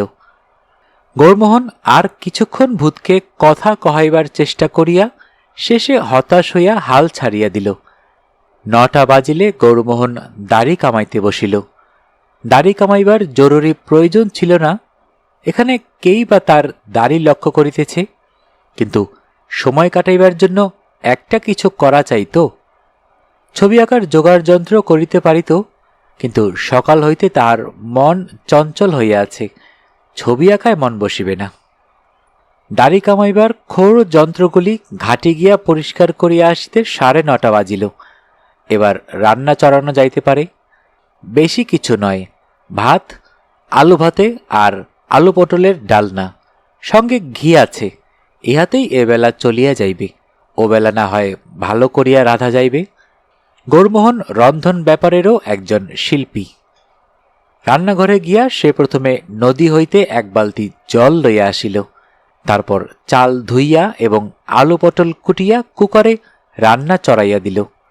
2 ঘণ্টা আর কোনো কাজ নাই। গৌরমোহন গুনগুন স্বরে সুর ভাজিতে ভাজিতে বাড়িময় ঘুরিয়া বেড়াইল, ট্রাঙ্ক খুলিয়া জিনিসপত্র নাড়াচাড়া করিল। আসিবার সময় হাওড়া স্টেশনে কয়েকটি লোমহর্ষক উপন্যাস কিনিয়াছিল, সেগুলির পাতা উল্টাইল। ভূতের সঙ্গে আর একবার ব্যবহারিক সম্পর্ক স্থাপনের ব্যর্থ চেষ্টা করিল। তারপর বিছানায় চিত হইয়া শুইয়া পা নাড়িতে নাড়িতে কলিকাতার পরিস্থিতির কথা ভাবিতে লাগিল। মাতৃদেবী বোধহয় এতক্ষণে কলিকাতা শহর চষিয়া ফেলিতেছেন। তিনি যদি জানিতে পারেন মোহনলাল ষড়যন্ত্রে লিপ্ত আছে, তাহা হইলে আর রক্ষা থাকিবে না, মোহনের জীবন দুর্বহ হইয়া উঠিবে। 12টার সময় গৌরমোহন আহার করিতে বসিল। সঙ্গে একটি মাত্র বগি থালা ছিল, সেটিতে ভূতের জন্য ভাত বাড়িল, নিজের জন্য রেকাবি লইল। আহার করিতে করিতে ভূতকে বলিল, তুমি খেতে বসলে পারতে, একসঙ্গে খাওয়া চুকিয়ে নেওয়া যেত। যা হোক, তোমার যেমন ইচ্ছে, আমার সামনে খেতে যদি সংকোচ হয়। একাকী আহার সম্পন্ন করিয়া গৌরমোহন শয়ন ঘরে ফিরিয়া গেল। একটি লোমহর্ষক উপন্যাস লইয়া শয়ন করিল। দিবা নিদ্রা তাহার অভ্যাস নাই, একটু ঝিমকিনি দিয়া ভাতের নেশা কাটাইয়া উঠিয়া পড়িবে। লোমহর্ষক উপন্যাস পড়িতে পড়িতে তাহার চোখ জড়াইয়া আসিল। তন্দ্রার মধ্যে সে শুনিতে পাইল খিড়কি দরজা খোলার ক্যাচ শব্দ হইল। বোধহয় ভূত দরজা খুলিয়া নদীর ঘাটে গেল। আলু ভাতে আলু পটলের ডালনা ভূতের কেমন লাগিল কে জানে। গৌরমোহন ঘুমাইয়া পড়িল। তাহার দেহ মনে বোধহয় অলক্ষিতে কিছু ক্লান্তি জমা হইয়াছিল। একেবারে ঘুম ভাঙিল বেলা 3টায়। সে তাড়াতাড়ি উঠিয়া পড়িল। মুখে চোখে জল দিবার জন্য রান্নাঘরে গেল। দেখিল দুপুরবেলার উচ্ছিষ্ট বাসনকোসন ভূত মাজিয়া ধুইয়া ঘরের কোণে উপর করিয়া রাখিয়া গিয়াছে। মনে মনে ভূতকে ধন্যবাদ জানাইয়া সে জল পান করিল। তারপর ছবি আঁকার ঘরে গিয়া ছবি আঁকিবার জন্য প্রস্তুত হইল। ঘরের একটা জানালা পিছন দিকে, এই জানালা দিয়া নদী ও ঘাটের দৃশ্য দেখা যায়। বাহিরে অপরাহ্নের সঞ্চিত সূর্যতাপ নিথর বাতাসে সূক্ষ্ম বাষ্পের মতো স্পন্দিত হইতেছে। গৌরমোহন জানালার কাছে ইজেল খাড়া করিল, একটা প্যাকিং কেস টানিয়া আনিয়া তাহার উপর বসিল। কি আঁকিবে তাহা সে ঠিক করিয়া ফেলিয়াছে। শুষ্ক প্রাণহীন শূন্যতার মাঝখানে একটি ছোট বাড়ি। বাড়িটি জীবন্ত, তাহার ছোট ছোট দরজা জানালা যেন তাহার মুখ চোখ। বিপুল শূন্যতার মাঝখানে বসিয়া বাড়িটি হাসিতেছে। ছবির নাম শূন্য, শুধু শূন্য নয়। মনে ছবির প্ল্যান ঠিক করিয়া লইয়া সে আঁকিতে আরম্ভ করিল। তেল রং ছবি আঁকিতে গৌরমোহনের অসুবিধা হয়। সে প্যালেটে রং মিশাইল। প্রথমটা ধীরে ধীরে আঁকিল, তারপর মন বসিয়া গেল। কতক্ষণ আপন মনে ছবি আঁকিতেছে তাহার জ্ঞান ছিল না। ঘাড়ের কাছে আতপ্ত নিঃশ্বাসের স্পর্শে সে চমকিয়া উঠিল। ভূত বোধ করি ছবি আঁকা দেখিতে দেখিতে তন্ময় হইয়া শিল্পীর ঘাড়ের কাছে আসিয়া পড়িয়াছিল। গৌরমোহন সচকিতে ঘাড় ফিরাইয়া বলিয়া উঠিল, হ্যাঁ? মনে হইল যে পিছনে দাঁড়াইয়াছিল সে চট করিয়া পিছু হটিল। গৌরমোহন মুহূর্ত মধ্যে নিজেকে সামলাইয়া লইয়া বলিল, ও তুমি আমার ছবি আঁকা দেখছ? বেশ বেশ, তা যেটুকু এঁকেছি কেমন মনে হচ্ছে? এখন বোধহয় ঠিক বুঝতে পারছ না, আর একটু আঁকা হলে বুঝতে পারবে। গৌরমোহন আবার আঁকায় মন দিল। আঁকিতে আঁকিতে ভূতের উদ্দেশ্যে দুই চারিটি কথা বলে, আবার আঁকে। এইভাবে বেশ খানিকক্ষণ চলিবার পর একসময় সে অনুভব করিল যেন ঘরের আলো কমিয়া আসিতেছে। শুধু তাই নয়, বাতাসের অভাবে দম বন্ধ হইয়া আসিতেছে। সে তুলি ফেলিয়া জানালার বাহিরে তাকাইল। সূর্যের আলো কেমন যেন ঝাপসা হইয়া গিয়াছে। তারপরই তাহার চোখ পড়িল নদীর ওপারে ঈশান কোণে ধূসর পিঙ্গল মেঘ মাথা তুলিয়াছে। একটা দমকা হাওয়া আগাছার ভিতর দিয়া বহিয়া গেল। নদীর নিস্তরঙ্গ জল রোমাঞ্চিত হইয়া উঠিল। গৌরমোহন সানন্দে বলিয়া উঠিল, ঝড় আসছে, ঝড় আসছে। চৈতালি ঝড় নূতন কিছু নয়, প্রতি বৎসরই আসে। একবার এই বাড়ির সকলকে বজ্রাহত করিয়া দিয়া চলিয়া গিয়াছিল। দেখিতে দেখিতে বিদ্যুৎজিহ ঝড় আসিয়া পড়িল। আকাশে শুম্ভ নিশুম্ভের যুদ্ধ বাঁধিয়া গেল। শনশন বাতাস, চকমক বিদ্যুৎ, গম গম বজ্র গর্জন। বৃষ্টির মুষলধারে আকাশের কোথাও তিল মাত্র ছিদ্র রহিল না। গৌরমোহনের মন ময়ূরের মতো নাচিয়া উঠিল। সে আকার সরঞ্জাম ঘরের একপাশে সরাইয়া রাখিয়া জানালাগুলা বন্ধ করিবার চেষ্টা করিল। সব জানালা বন্ধ হইল না। ভাঙা কাচের ভিতর দিয়া বৃষ্টির ছাট আসিতে লাগিল। সে পুলকিত দেহে বাড়ির ঘরে ঘরে অকারণ সঞ্চরণ করিতে করিতে তারস্বরে গান জুড়িয়া দিল। গানটা অবশ্য সর্বাংশে স্থানকালের উপযোগী নয়, তবু বর্ষার গান বটে। আহারে ওই ডাকছে ডোবায় ব্যাঙগুলি, মনের সুখে ছড়িয়ে তাদের ঠ্যাংগুলি। আকাশেতে ছুটোছুটি মেঘে হাওয়ায় ঝুটোপুটি, ভূত পেরেতে দত্তি দানায় খেলছে যেন ডাঙ্গুলি। বর্ষার মহিমা জ্ঞাপক অন্য কোনো গান জানা না থাকায় সে এই গানটি অনেকক্ষণ ধরিয়া গাহিল। করকর শব্দ করিয়া কোথাও বাজ পড়িল। গৌরমোহন খাটের কিনারায় বসিয়া পা দোলাইতে দোলাইতে জানালা দিয়া বাহিরের দিকে চাহিয়া আছে। তাহার শিল্পী মন প্রকৃতির এই উদ্দাম উন্মাদনাকে রঙের ফাঁদে ধরিবার ফন্দি আটিতেছে। করকর করাত, এবার যেন বাড়ির খুব কাছেই বাজ পড়িল। বিদ্যুতের ঝলক এবং বাজের আওয়াজ প্রায় একসঙ্গেই তাহার চক্ষুকর্ণ ধাঁধিয়া দিল। তারপরই লোমহর্ষণ কাণ্ড। গৌরমোহনের কানের কাছে ভাঙা ভাঙা অস্ফুট স্বরে, আমার বড্ড ভয় করছে বলিয়া কে তাহাকে জড়াইয়া ধরিল। গৌরমোহনের হৃৎপিণ্ড একটা ডিগবাজি খাইয়া গলার কাছে ধরফর করিতে লাগিল। সে দিশাহারা হইয়া অদৃশ্য জীবনের আলিঙ্গন হইতে মুক্ত হইবার জন্য হাত পা ছুঁড়িতে ছুঁড়িতে চিৎকার করিতে লাগিল, কে কে কে ছেড়ে দাও, আমাকে ছেড়ে দাও। কিন্তু সে অদৃশ্য প্রাণীর আলিঙ্গন ছাড়াইতে পারিল না। ধস্তাধস্তি করিতে করিতেই ভাঙা ভাঙা স্বর শুনিতে পাইল, আমাকে ছেড়ে দিও না, আমার বড্ড ভয় করছে। করকর করাত। তৃতীয়বার বজ্রপাতের শব্দে বাড়িটি কাঁপিয়া উঠিল। কিন্তু আশ্চর্যের কথা, এই শব্দে গৌরমোহনের ভয় বিহ্বলতা কাটিয়া গেল। প্রাকৃতিক বিপর্যয়ের আশঙ্কা বোধ করি অপ্রাকৃতের ভয়কে দূর করিয়া দিল। এতক্ষণ সে নিজেকে ছাড়াইবার চেষ্টা করিতেছিল, এখন কিছুক্ষণ স্থির থাকিয়া অদৃশ্য দেহটাকে স্পর্শ করিয়া দেখিতে লাগিল। একটা বাহু, চোখে দেখা যাইতেছে না বটে, কিন্তু স্পর্শানুভূতির দ্বারা জানা যাইতেছে কোমল অথচ দৃঢ় মাংসল বাহু। গৌরমোহন দুই হাতে অদৃশ্য দেহটাকে স্পর্শ করিয়া দেখিতে দেখিতে বলিল, তুমি কে? ভূত নও? শীর্ণ কম্পিত কণ্ঠের উত্তর আসিল, না, আমি মানুষ। মানুষ? কিন্তু তোমাকে দেখতে পাচ্ছি না কেন? আমি আমি অদৃশ্য দেহটা থরথর করিয়া কাঁপিতে লাগিল। গৌরমোহন হাত দিয়া অনুভব করিয়া চলিল। বাহু শেষ হইয়া কাঁধ আরম্ভ হইতেছে, কাঁধের ওপর অদৃশ্য চুলের গোছা, তারপর গলা, তারপর গৌরমোহন একটা খাবি খাওয়া চিৎকার করিয়া উঠিল। তুমি মেয়ে? ঝড়ের দুরন্ত অভিযান 10 দিক দলিত করিয়া চলিয়া গিয়াছে। পিছনে পড়িয়া আছে ভিজা মাটি এবং বাতাসের অবসন্ন নিঃশ্বাস। দুইটি মানুষ খাটের কিনারায় পাশাপাশি বসিয়া আছে, একজন অদৃশ্য, একজন দৃশ্য। থামিয়া থামিয়া কথা হইতেছে।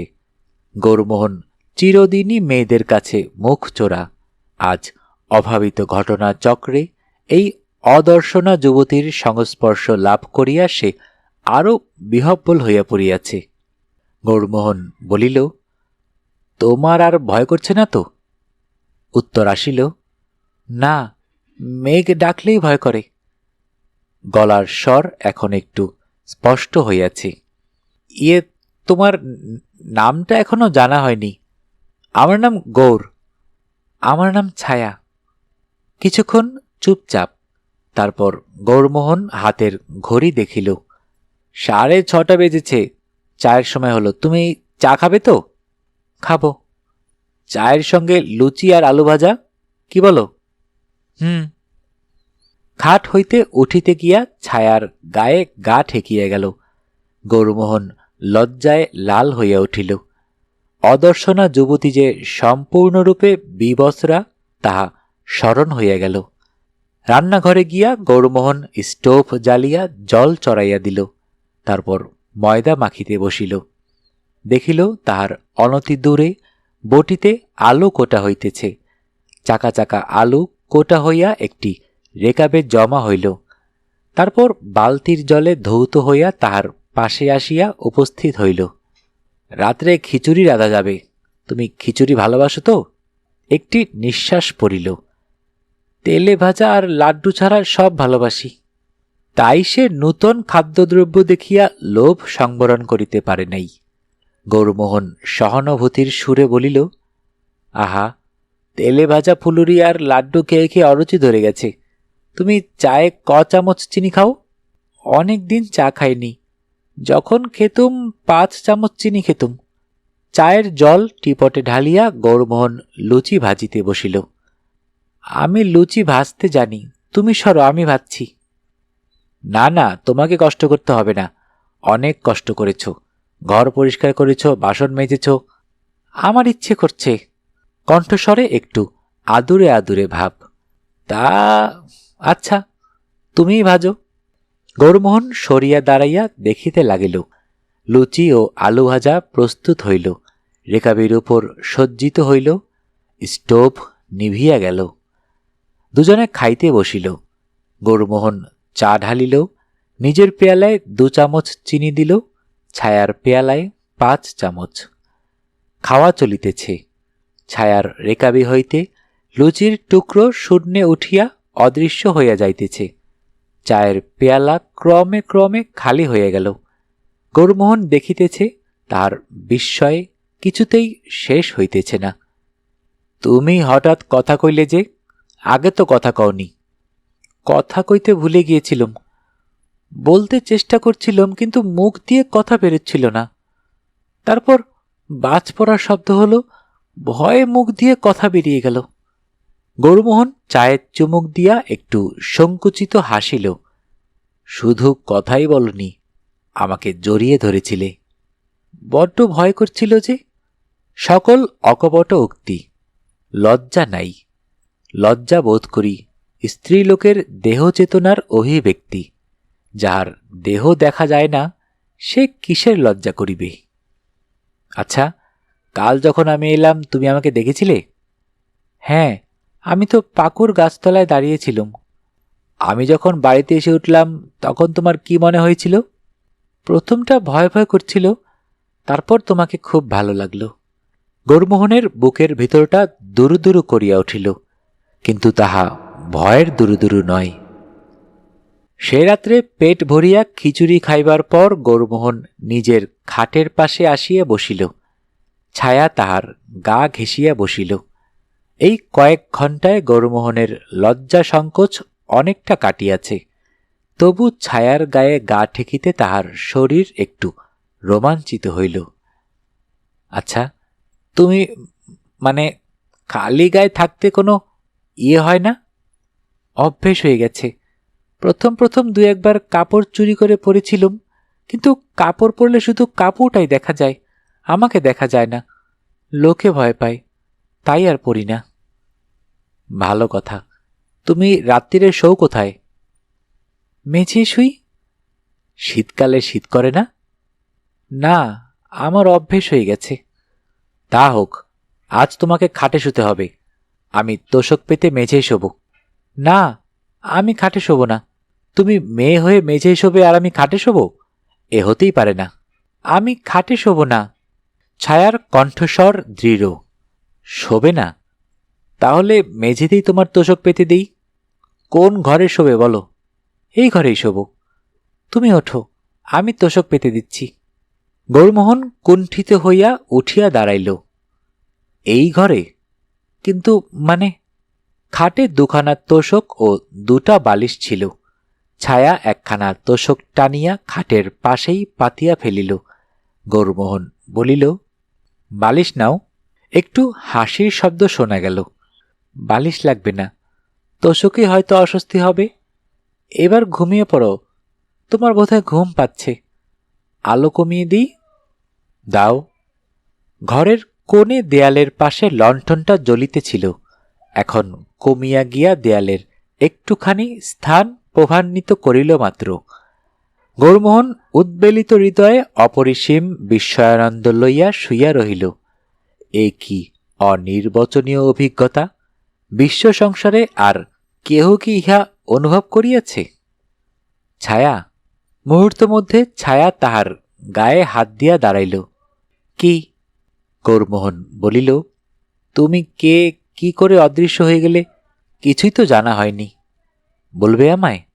ছায়া খাটের পাশে বসিল। গৌরমোহনের একটা হাত নিজের দু হাতের মধ্যে চাপিয়া ধরিল। আমার বয়স তখন 9 কি 10 বছর। গৌরমোহন মনে মনে হিসাব করিল, ছায়ার বয়স এখন 19 কি 20। বাবা, মা, আমি আর আমার ছোট ভাই ভাদু এখানে বেড়াতে এসেছিলাম। আমার বাবার নাম ছিল নিধিরাজ মল্লিক। এ বাড়ির মালিক ছিলেন মদনলাল শেঠ। তাকে আমরা মদন কাকা বলে ডাকতুম। একদিন বিকেলবেলা ঝড় উঠল। আজ যেমন ঝড় উঠেছিল তেমনি। আমরা দৌড় জানালা বন্ধ করে বাড়ির মধ্যে বসে রইলুম। বাড়ির ওপর বারবার বাজ পড়তে লাগলো। আমি এই খাটের ওপর বসেছিলাম। তারপর কি হলো জানি না, আমি ভয় অজ্ঞান হয়ে পড়লুম। যখন জ্ঞান হলো, দেখলুম এই ঘরের এক কোণে পড়িয়াছি। নিজের হাত পা দেখতে পাচ্ছি না। বাড়িতে কেউ নেই। সামনের দরজায় তালা লাগানো। এখন মনে হয় 3-4 দিন অজ্ঞান হয়ে পড়েছিলুম। গলার আওয়াজ একেবারে বুঝে গিয়েছিল। আমি খিড়কি দৌড় দিয়ে বেরিয়ে বাগানে গেলুম। বাগানেও কেউ নেই। তখন স্টেশনের কাছে বাজারে গেলুম। সেখানে 2-3 জন লোক মুদির দোকানে বসে গল্প করছিল। তাদের কথা শুনে বুঝতে পারলুম আমার মা, বাবা, ভাই কেউ বেঁচে নেই। কাঁদতে কাঁদতে আবার এই বাড়িতে ফিরে এলুম। সেই থেকে একলা এই বাড়িতে আছি। প্রথম প্রথম খিদে পেলে মুদির দোকানে গিয়ে খাবার চুরি করে খেতুম। তারপর ওরা এসে আমাকে খাবার দিয়ে যেত। এমনি করে কত বছর কেটে গেল। তারপর তুমি এলে। গৌরমোহন শুইয়া শুইয়া ভাবিতে লাগিল, কি বিচিত্র এই জগৎ! বাজ পড়িয়া মানুষ অদৃশ্য হইয়া যায়, ইহা কি সম্ভব? গৌরমোহন বিজ্ঞান জানে না, হয়তো বিজ্ঞানী ইহার ব্যাখ্যা জানেন। যদি না জানেন তাহাতেই বা ক্ষতি কি? বিজ্ঞানীরা কি সকল বিশ্বরহস্যের ব্যাখ্যা করিয়াছেন? এই যে অদর্শনা যুবতী তাহার হাতে হাত রাখিয়া বসিয়া আছে, সে কি ব্যাখ্যার অপেক্ষা রাখে? গৌরমোহন একটি আকাঙ্ক্ষা ভরা নিঃশ্বাস ফেলিয়া বলিল, তোমাকে ভারী দেখতে ইচ্ছে করছে ছায়া। পরদিন সকালবেলা দেরিতে ঘুম ভাঙিল। অনেক রাত্রি পর্যন্ত তাহারা গল্প করিয়াছে, ফুলশয্যার রাত্রে নূতন বরবধূর মতো। তবু কৌতূহল শেষ হয় নাই, সঙ্গতৃষ্ণা মেটে নাই। অবশেষে রাত্রি শেষ হয় দেখিয়া জোর করিয়া ঘুমাইয়াছিল। সকালে ছায়া গৌরমোহনের বুকের ওপর করতল রাখিয়া ডাকিল, ওঠো, চা এনেছি। গৌরমোহন উঠিয়া বসিয়া শূন্যে অবস্থিত চায়ের পেয়ালা হাতে লইল, ঘুম ভরা গলায় বলিল, তোমাকে ভারী দেখতে ইচ্ছে করছে ছায়া। ছায়া করুণ নিঃশ্বাস ফেলিল। কি করে দেখবে? চায়ের পেয়ালায় চুমুক দিতেই গৌরমোহনের মাথায় একটা বুদ্ধি খেলিয়া গেল। সে মুখ তুলিয়া বলিল, ছায়া, একটা কাজ করবে? কি? তুমি জামা কাপড় পরো, তাহলে খানিকটা তো দেখতে পাবো। কাপড় জামা পরার নামে ছায়ার কণ্ঠে একটু স্ত্রীসুলভ ঔৎসুক্য ফুটিয়া উঠিল। কাপড় জামা কোথায়? আমার বাক্সে ধুতি আর গেঞ্জি আছে, তাই পরো। শাড়ি ব্লাউজ তো নেই। ছায়া দ্বিধা ভরে বলিল, আচ্ছা। গৌরমোহন চায়ের পেয়ালা নিঃশেষ করিয়া বলিল, আমি এখনই আসছি, বলিয়া গোসলখানার দিকে চলিয়া গেল। 10 মিনিট পরে ঘরে ফিরিয়া আসিয়া গৌরমোহন চমকিয়া উঠিল। খাটের পাশে দাঁড়াইয়া আছে একটি প্রেত মূর্তি। হাত পা নাই, মাথা নাই, সাদা কাপড়ে ঢাকা একটি কবন্ধ। গৌরমোহন সত্রাসে বলিয়া উঠিল, ছায়া, খুলে ফেলো, শিগগির খুলে ফেলো, আমি দেখতে পারছি না, মনে হচ্ছে তুমি একটা পেতনি। তরিতে ধুতি গেঞ্জি স্খলিত হইয়া মাটিতে পড়িল। তারপর সারা দিন দুজনে অশান্ত মনে বাড়িময় ঘুরিয়া বেড়ায়, কখনো নদীর ঘাটে গিয়া দাঁড়ায়। গৌরমোহন বলে, ছায়া, কি করে তোমাকে দেখতে পাবো, ভারী যে দেখতে ইচ্ছে করছে। ছায়া কাঁদো কাঁদো সুরে বলে, আমি কি করব? তোমাকে না দেখতে পেলে জীবনে বৃথা। আমারও, মানে, বুঝেছি, আমি তোমাকে দেখতে না পেলে তোমার জীবন বৃথা। হ্যাঁ, তাহলে এখন কি করা যায়? আমি যেন অন্ধ হয়ে গেছি, সব দেখতে পাচ্ছি, কেবল তোমাকে দেখতে পাচ্ছি না। বিজ্ঞানে আজকাল কত কি হচ্ছে, একটা অদৃশ্য মানুষকে জলজন্ত করে দিতে পারে না, ছাই বিজ্ঞান। সেই দিন অপরাহ্নে গৌরমোহন বিষণ্ণ মনে ছবি আঁকিতে বসিল। কাল ছবিটা অতি সামান্যই আঁকা হইয়াছিল। একটা প্রাকৃতিক পরিবেশের আমেজ ফুটিয়া উঠিতে আরম্ভ করিয়াছিল মাত্র। গৌরমোহন ভাবিতে লাগিল, এই পরিবেশের মধ্যে ছায়ার একটি কল্পমূর্তি আঁকা যায় নাকি? কাপড় পরা অবস্থায় ছায়ার দেহের যে ইঙ্গিত সে পাইয়াছে, তাহাকেই সূত্র ধরিয়া গোটা মানুষকে আঁকা যাইতে পারে। অবশ্য মুখ চোখের গড়ন কাল্পনিক হইবে। ছায়া, তোমার গায়ের রং কি রকম ছিল? ছায়া তাহার কাঁধে হাত রাখিয়া বলিল, ফর্সা। মা বলতেন দুধে আলতা। আর চোখ মুখ? তা কি করে বোঝাবো? আচ্ছা দেখি, তুমি আমার সামনে দাঁড়াও। গৌরমোহন আঙ্গুলের স্পর্শে ছায়ার মুখ চোখ অনুভব করিয়া দেখিতে লাগিল। চোখ দুটি বেশ টানা টানা মনে হইতেছে, নাকটি সরু, ঠোঁট দুটি ভারী নরম, প্রসারে একটু বড়।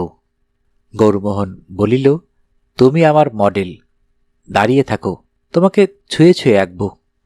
প্যালেটের ওপর রং মিশাইয়া তুলিতে তুলিতে সে ক্যাম্বিসের দিকে ফিরিতেছে, এমন সময় একটা চোখ ধাঁধানো আইডিয়া ক্ষণেকের জন্য তাহাকে বিমূঢ় করিয়া তুলিল।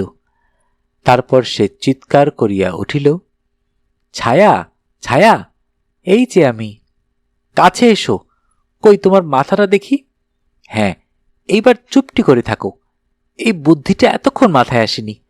তোমার গায়ে তোমার ছবি আঁকব, যেমন কাচের ওপর ছবি আঁকে, বুঝেছ? বা হাতে ছায়ার মাথা ধরিয়া গৌরমোহন ডান হাতের রং মাখা তুলি দিয়া তাহার গালে স্পর্শ করিল। গালের উপর পাকা ডালিমের রং লাগিয়া রহিল। গৌরমোহনের ইচ্ছা হইল উঠিয়া নৃত্য করে, কিন্তু ইচ্ছা দমন করিয়া সে অতি যত্নে ছায়ার মুখে রং লাগাইতে আরম্ভ করিল। ধীরে ধীরে মুখখানি ফুটিয়া উঠিতে লাগিল। ঠোঁটে একটু গোলাপি রং দিল, ভুরুতে কালো রং, কিন্তু চোখের মণিতে তো রং লাগানো যায় না। চোখ দুটি শূন্য রহিল। তবু মুখখানি চমৎকার, পান পাতার আকৃতি, একটু কৃশ।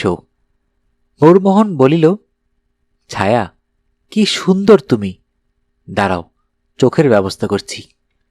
সে ছুটিয়া গিয়া পাশের ঘর হইতে নিজের ধোয়া কাচের চশমা আনিয়া ছায়ার চোখে পরাইয়া দিল। ছায়ার মুখ প্রাণবন্ত হইয়া উঠিল।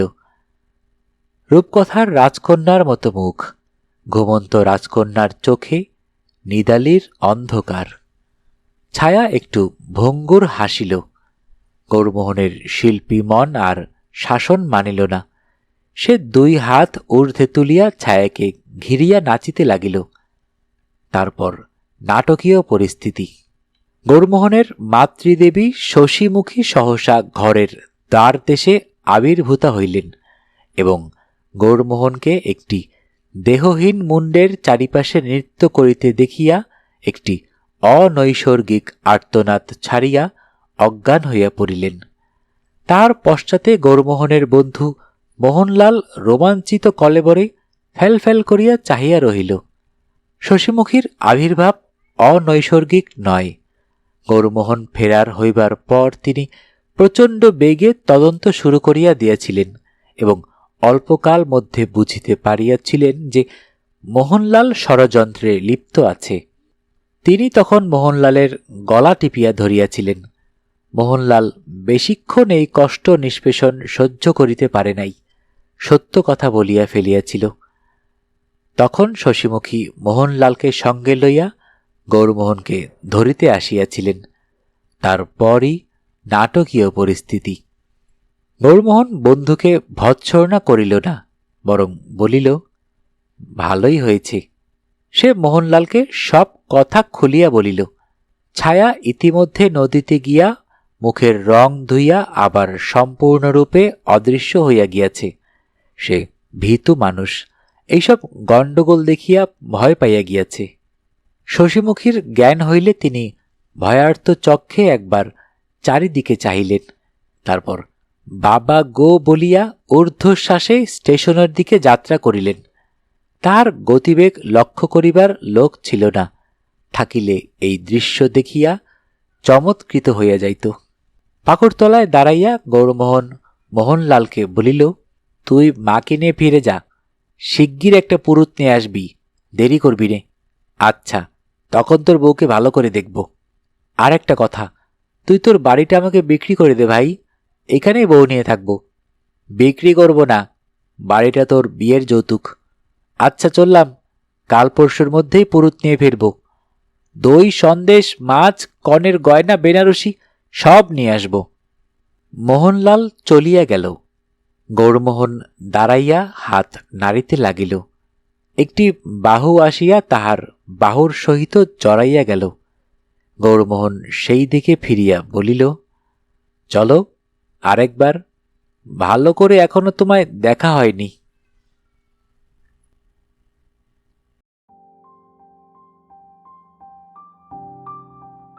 শুনতে শুনতে শেষ হয়ে গেল আমাদের আজকের গল্প।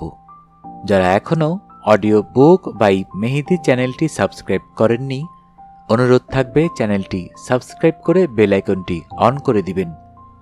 বরাবরের মতোই গল্প পাঠে আমি মোহাম্মদ মেহেদি হাসান। আপনাদের জ্ঞাতার্থে একটা কথা জানিয়ে রাখি, অনেকেই আমার গল্পগুলো শুনছেন, ভালো লাগছে আপনাদের, সেটা আপনাদের মন্তব্য এবং শেয়ার দেখে বুঝতে পারি।